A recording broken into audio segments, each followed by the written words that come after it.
You may have seen this. This kind of hit the news probably about 10 days ago now, was it? Approximately, maybe a little bit less, certainly last week.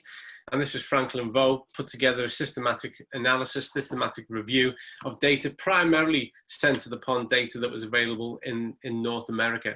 But similar profiles have been conducted across the UK and Western Europe, and we're seeing a very similar profile response because everybody kind of got hung up on the deaths, because it's hard news, isn't it? You know, it's the most sobering part of the news that there is, when the fact that the people we know, people in our communities, in our lives, in our families, are passing away because of this novel virus.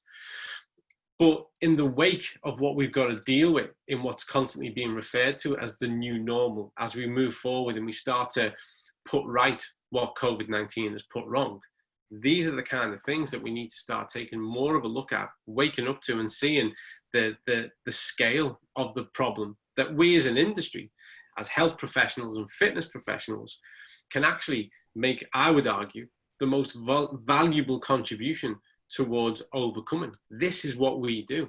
This is how we can empower lives to be better in the wake of what people have experienced. So for every one person who dies with regards to the systematic review and analysis, 19 will require hospitalization. And that's where they're going to have to be supported in hospital with regards to their respiration. 18 of those are likely to have permanent heart damage for the rest of their lives. And that's going to be on a different level of scale.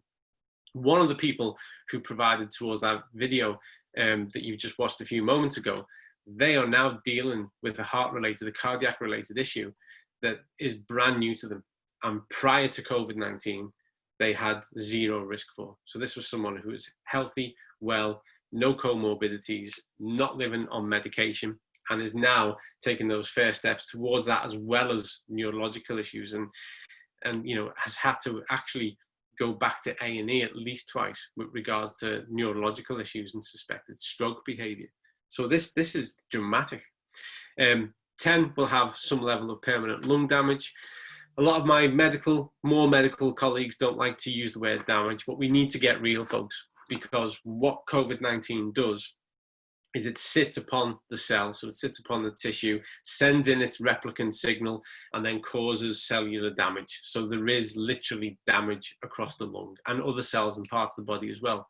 So 10 people are going to have some kind of prevalent issue with regards to that. 3 will have a stroke.